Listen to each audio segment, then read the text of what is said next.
Si Tita Nin at si Ate Julia nga ay pumunta dito sa bahay. Ay tamang naliligo kami aruya. Kaya ayang pinaliguan si Leo ni Ate Ulya ay for the go. At dahil nababasa na sila, pumunta muna sila dito kay na Lola para maglaro-laro sila aruya. Ay tignan nyo naman sila, umaakyat-akyat pa. May mga amo. Asaris ay for the go. Pagkatapos nga namin maligo ni Toto, ay eto, magrararo na kami. Sabi nga ni Ate Ulya, ay magluluto-lutuan daw kami. Kaya naman, for the go.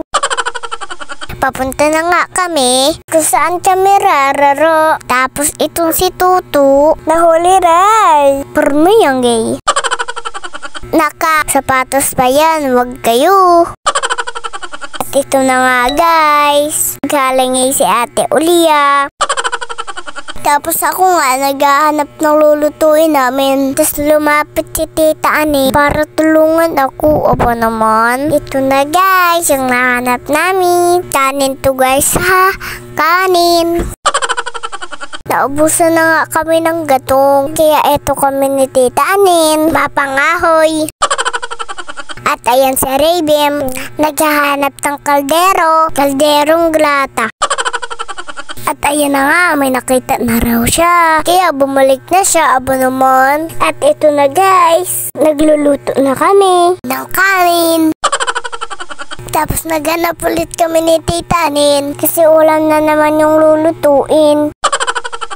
At ito na nga guys, yung nahanap namin. Kaldereta nga yung luto namin dito. Tapos preto, barbecue pala.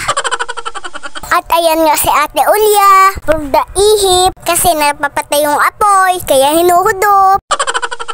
Tapos si Raven nga ay kumuha nitong pamaypay. At ayan na nga, dalawa na silang nagbabaypay. Kasi pagkarugay itrukot, ay for the go!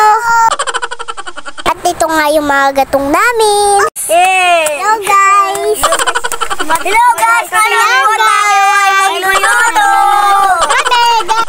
Tawang-tawa na naman nga kami dyan. Kasi nga, nadulas na naman si Leo. Aruya ay for the go!